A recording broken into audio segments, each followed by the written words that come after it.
여러분, 무엇이 가장 두려우십니까? 아마 세상 사람들은 죽는 것, 죽음이 아마 가장 두려운 게 아닐까 싶습니다. 그런데 우리 믿는 우리 성도들도 두렵죠. 두려운 게 많습니다. 뭐가 두려울까요? 자, 어떻게 믿는 우리가 죄악과 어떻게 싸워야 할까? 여기에 대해서 많은 두려움이 있고 많은 생각이 있고, 그래서 우리가 깊이 기도하면서 나아가는 것입니다. 자, 우리가 매일 어떤 죄악과 싸우고 있습니까? 또 어떤 죄악이 가장 힘든 싸움일까요? 재물욕입니까? 명예욕입니까? 정욕입니까? 식욕입니까? 미움, 시기, 질투, 분노, 화, 다 이런 것들입니까? 아마 그런 것들도 싸우기 힘든 죄악이겠죠. 하지만 저는 가장 어려운 싸움인 죄악은 바로 오만함, 즉 교만이라고 생각합니다. 이 교만이 사실상 모든 죄악의 근원이 아닐까 싶습니다. 그래서 우리의 모든 죄악의 가장 위에 목록에 이 교만이 올라가 있어야 될 것입니다. 여러분, 분노하고 화난 이유가 뭡니까? 내가 원하는 대로는 했는데 나의 뜻대로 되지 않을 때 우리는 화를 내고 분노합니다. 하나님이 우리를 대하는 방식이 마음에 안 들어요. 내가 더 잘할 수 있는데, 내가 원하는 대로, 내가 뜻하는 대로 잘할 수 있는데 하나님이 우리를 대하시는 것이 마음에 안 드는 거예요. 그래서 화나고 분노가 나는 겁니다. 이런 화, 분노 이런 것들의 근원이 바로 교만입니다. 교만. 자, 우리의 물욕, 정욕, 식욕, 명예욕 이런 모든 것들의 근원이 바로 이 교만인 것입니다. C.S. 루이스 목사님은 순전한 기독교라는 책에서 교만이 가장 큰 죄, 즉 대죄다라고 이렇게 표현을 하고 있습니다. 교만한 사람은 하나님을 볼 수가 없습니다. 교만한 사람은 눈을 깔고 사람과 사물들을 봅니다. 눈을 깔고 보기 때문에 위에 있는 건 볼 수가 없어요. 저는 사실 잘난 체 하는 사람들이 사실은 꼴 보기가 싫은데요. 그것도 다 제가 잘난 체 하고 싶은 교만 때문에 그런 게 아닌가 회개합니다. 자, 신앙생활을 한다는 사실 때문에 선한 사람으로 느껴질 때 내가 다른 사람보다 낫다. 나는 다른 사람보다 믿음이 더 좋다. 나는 확실히 구원받는다. 라고 생각하는 사람. 이 사람은 하나님의 뜻에 따라서 행동하는 게 아니고요. 악마의 사탄의 노예가 되어 있는 것입니다. 사탄의 앞잡이가 되어 있는 것이에요. 그래서 우리 대부분은 우리 자신에게서 교만하다는 것을 느끼지 못하고 보지 못합니다. 자, 그러면 겸손한 사람은 누가 겸손한 사람일까요? 나는 부족합니다. 나는 부족합니다. 이렇게 입으로 얘기하는 사람은 겸손한 사람이 아닙니다. 내가 우쭐대지 않는다고 생각하는 것 자체가 사실은 대단히 우쭐대는 것입니다. 그게 교만입니다. 그럼 겸손한 것은 무엇이냐면 진정으로 내가 교만하다는 사실을 깨닫는 것, 이게 겸손입니다. 이게 겸손입니다. 자, 우리 모든 사람은 다 죄인입니다. 타락하고 부패했습니다. 그래서 우리는 전적인 타락을 하였습니다.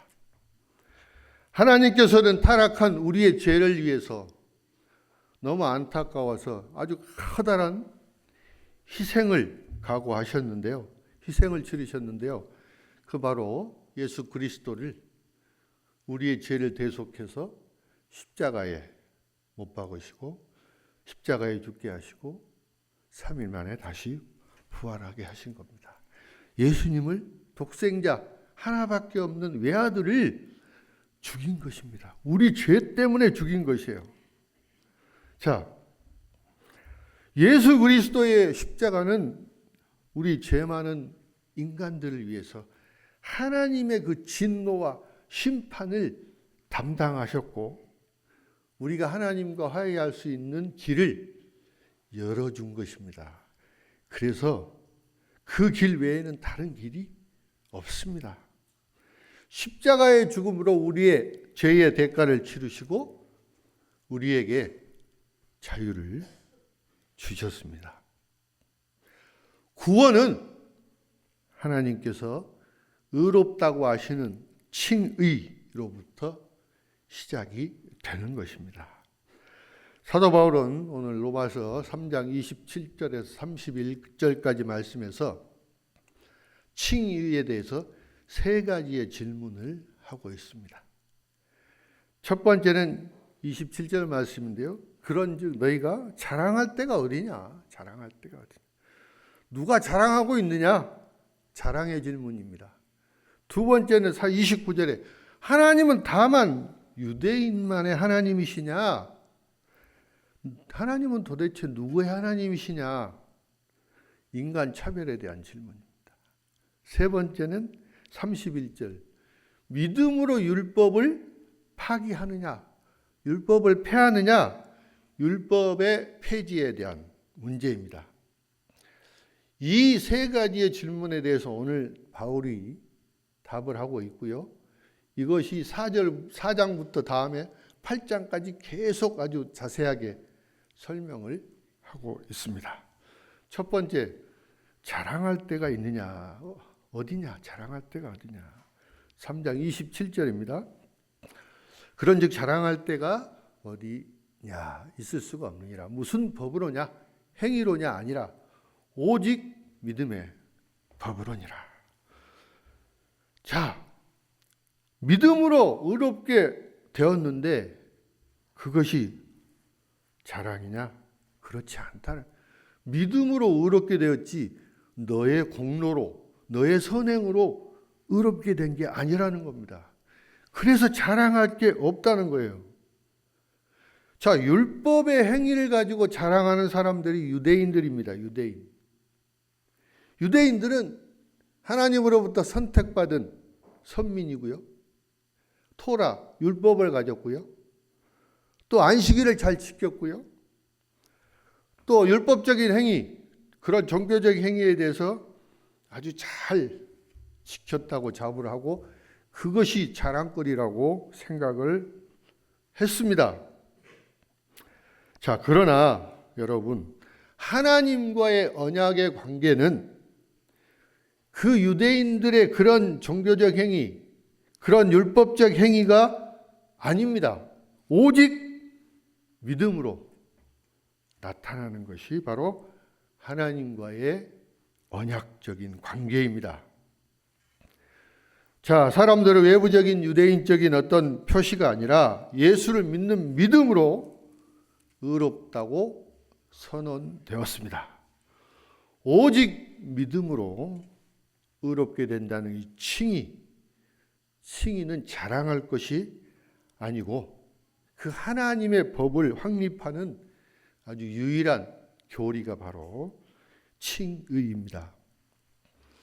자, 미국의 그 프로농구 NBA에 마이클 조던이라는 선수가 있었습니다. 등번호 23번 달고 있었던 아주 실력이 대단히 뛰어난 그런 선수였는데요. 이 선수가 하루는 경기에서 69점을 한 경기에서 땄습니다. 근데 같은 선수 중에 스테이스 킹이라는 선수가 있었습니다. 그 선수는 딱 1점을 했습니다. 1점. 한 경기에 69점이라는 신기록을 세웠는데요. 이 스테이스 킹이라는 선수가 경기가 끝나고 나서 경기는 117대 113으로 이겼습니다. 시카고 불스하고 클리블랜드하고 경기했는데요. 이 스테이스 킹이 뭐라고 얘기하냐면, 자, 오늘 밤 이 마이클 조던과 내가 70점이라는 아주 대기록을 세운 아주 기념비적인 기억할 날입니다. 이렇게 얘기를 합니다. 물론 농담 삼아서 했겠죠. 70점 중에 자기는 딱 1점 넣었습니다. 딱 1점 넣었는데 둘이 합쳐서 70점을 했다는 거예요. 자, 우리도 마찬가지입니다. 우리는 어떤 구원에 대해서도 우리의 조그마한 선행이나 우리의 조그마한 공로로 거기에 이렇게 끼어가려고 묻어가려고 하는 그런 속성이 있습니다. 자, 하나님께서 나를 왜 구원했겠습니까? 하나님이 아무리 그래도 내가 하는 선행이나 나의 공로를 조금이라도 하나님이 인정해주고 보셨기 때문에 그 많은 사람들 가운데 저를 골라내셨을 거 아닙니까? 이렇게 자기를 자랑을 합니다. 자기의 믿음을 자랑을 해요. 이런 사람을 우리는 자랑 중독자 또는 선행 중독자 이렇게 말을 합니다. 자, 사도 바울은 로마서 3장 24절에서 우리가 하나님의 은혜로 값없이 의롭다함을 받는다는 그 교리의 중요성에 대해서 강조를 합니다. 칭의의 교리는 우리의 공로나 우리의 착한 행실로 우리의 행위로 이루어지는 것이 아니고 전적인 하나님의 은혜로 우리가 받는 것입니다. 받는 것이에요. 이 교리를 우리가 제대로 이해를 하면 우리의 교만은 한순간에 아마 꺾이고 말 것입니다. 자, 그러면 자랑할 곳이 어디냐? 도대체 어떤 법으로 자랑을 하느냐? 행위의 법이냐 아니면 오직 믿음의 법이냐? 행위의 법이 아니고 믿음의 법으로 우리는 자랑을 한다는 것입니다. 우리는 사람이 율법의 행위와 상관없이 믿음의 법으로만 의롭게 되는 것입니다.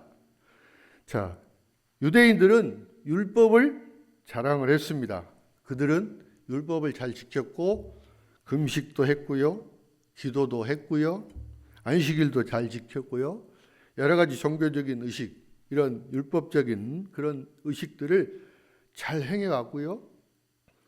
또 뭐 박하나 회양, 근체 같은 거에 대한 11조도 잘 바쳤습니다. 자, 바울 자신도 다메섹 도상에서 예수님을 부활하신 예수님 만나기 전에는 이 유대인에 대한 그런 자부심이 대단히 컸습니다. C.S. 루이스 목사님은 경쟁이 교만의 본질이라고 말씀하고 있습니다. 사람들은 다 마찬가지입니다. 자신이 다른 사람보다도 조금이라도 낫다고 생각하면은 자랑을 하고 싶어가지고 못 배기는 그런 성격들이 다 있습니다.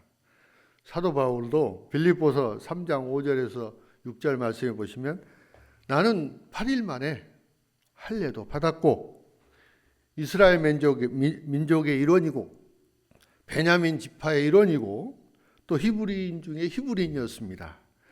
율법으로는 바리새인이었으며 열심으로는 교회를 박해했고 율법에 있는 의로움으로는 흠이 없는 사람입니다. 이런 자부심을 가지고 살았습니다. 그런데 다메섹 도상에서 기독교인을 핍박하고 잡으러 가는데 과정에서 다메섹 도상에서 부활하신 예수 그리스도를 만나서 회심을 하게 되고 완전히 사람이 달라졌습니다. 바울은 예수 그리스도를 만났을 때 자기의 과거의 모든 것들, 생각들 이런 것들이 다 배설물이라고 여겼습니다. 빌립보서 3장 9절 말씀 한번 같이 읽겠습니다. 그 안에서 발견되려 함이니 내가 가진 은은 곧 믿음으로 하나님께로부터 난 의라. 자, 만일 우리가 우리의 행위와는 별개로 믿음으로 의롭다함을 받았다면 우리는 자랑할 것이 없습니다. 자랑할 것이 아무것도 없어요. 에베소서 2장 8절과 9절 말씀에도 이런 말씀을 하고 있습니다. 너희는 그 은혜에 의하여 믿음으로 말미암아 구원을 받았으니 이것은 너희에게서 난 것이 아니요 하나님의 선물이라. 행위에서 난 것이 아니니 이는 누구든지 자랑하지 못하게 함이라. 자랑하지 못하게, 자랑하게 못하게 한 것입니다. 자, 우리가 교회에 등록하고 매주 예배에 참석하고 또 세례를 받고 성찬식에 참여했다고 우리가 구원받았다고 말할 수 있습니까? 자, 하나님과의 올바른 관계를 맺기 위해서는 이런 일을 한 자체가, 이런 일을 했다고 내가 자랑스럽게 여기는 자체가 그게 교만입니다. 그게 교만이고 하나님과의 관계를 무너뜨리는 그런 것이 될 수가 있습니다. 하나님과 멀어지게 할 수도 있습니다. 모든 선행이나 모든 종교적 의식을 제쳐두고 오직 예수 그리스도만 믿고 신뢰해야 우리가 구원을 받는 것입니다. 두 번째 29절 말씀은 하나님은 다만 유대인의 하나님이냐 이렇게 묻고 있습니다. 같이 읽겠습니다. 하나님은 다만 유대인의 하나님이시냐 또한 이방인의 하나님은 아니시냐 진실로 이방인의 하나님도 되시느니라. 30절에는 할례자도 믿음으로 말미암아 또는 무할례자도 믿음으로 말미암아 의롭다 하실 하나님은 한 분이시다. 하나님은 한 분이시라는, 하나님은 한 분이세요. 한 분. 할례를 받았든 안 받았든 믿음으로 의롭다고 하는 것은 바로 하나님의 은혜이고 누구나 누구에게나 똑같이 적용이 되는 것입니다. 차별이 아닙니다. 누구에게나 똑같이 주어지는 것입니다. 하나님은 한 분이시다라고 하는 것은 구원의 길도 오직 하나라는 의미입니다. 그렇죠. 칭의에 대해서 구원에 관해서 또 제사함에 관해서도 모든 사람들에게 각각 다 다른 방법이 있는 건 아닙니다. 우리 하나님 따라 있고 너네 하나님 따라 있고 뭐 이 사람 하나님 따로 있는 게 아니에요. 오직 하나님은 한 분이시고 하나님으로 인해서 우리가 구원받는 길도 오직 하나입니다. 유대인도 마찬가지고 이방인도 똑같은 그 한 가지 하나의 길밖에 없습니다. 구원의 길은 오직 하나뿐입니다. 하나님은 오직 한 분이시고 또 의롭게 여기는 방법도 오직 하나이기 때문에 모든 사람은 차별 없이 똑같이 구원을 받게 되는 것입니다. 신명기 6장 4절 말씀을 보겠습니다. 이스라엘아 들으라. 우리 하나님 여호와는 오직 유일한 여호와이신. 쉐마 들으라. 우리 하나님 여호와는 오직 유일하신 여호와이시니라. 우리 하나님은 오직 한 분이시라는 거예요. 하나님이 한 분이시라면 그분은 하나님은 유대인의 하나님일 뿐만 아니라 이방인의 하나님도 되셔야 됩니다. 유대인 하나님 따로 있고 이방인 하나님 따로 있어. 하나님은 두 분이 계셔야 되는데 그렇지 않습니다. 오직 하나님은 한 분이시라는 겁니다. 그리고 우리는 믿음으로만 의롭게 되는 것입니다.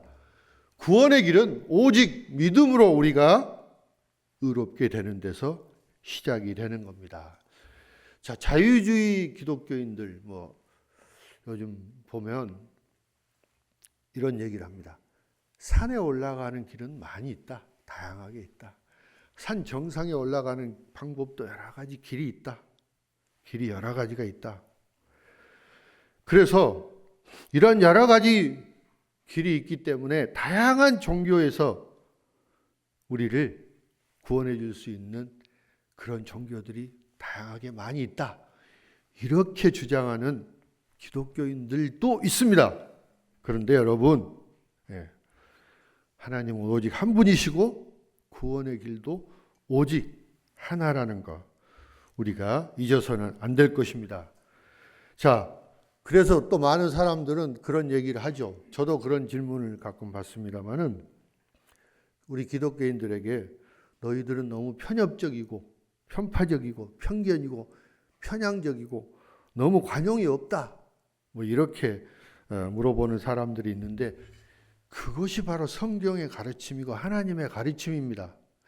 그게 바로 예수님의 가르침이고, 그게 바로 베드로의 가르침이고, 바울 사도의 가르침이고, 모든 사도들의 가르침입니다.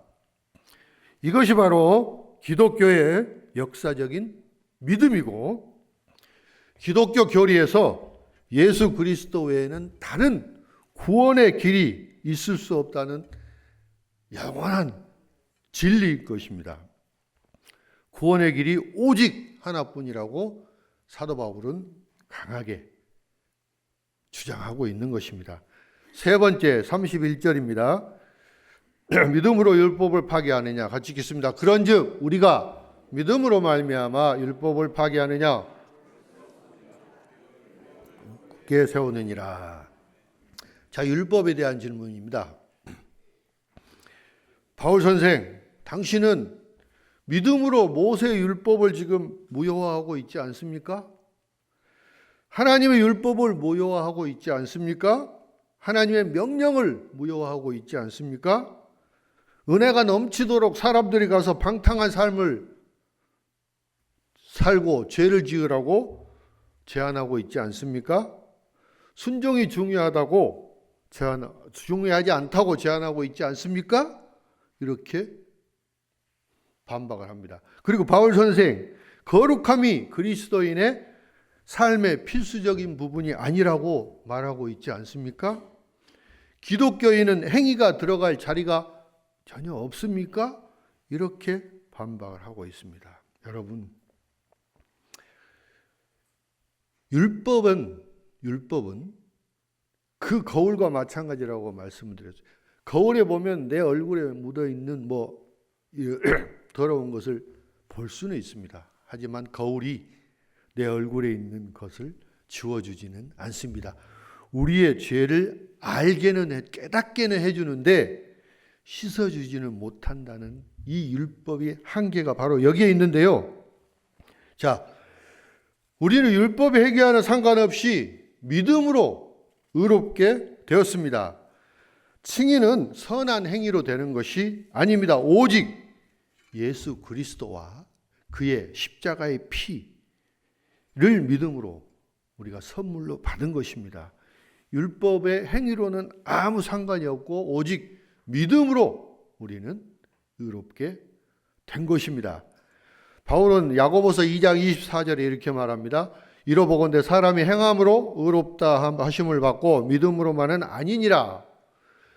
이 문제가 야고보 사도하고 바울 사도하고 대립된 개념인 것처럼 오해를 해서 이게 바로 종교개혁이 일어난 계기가 되기도 했습니다.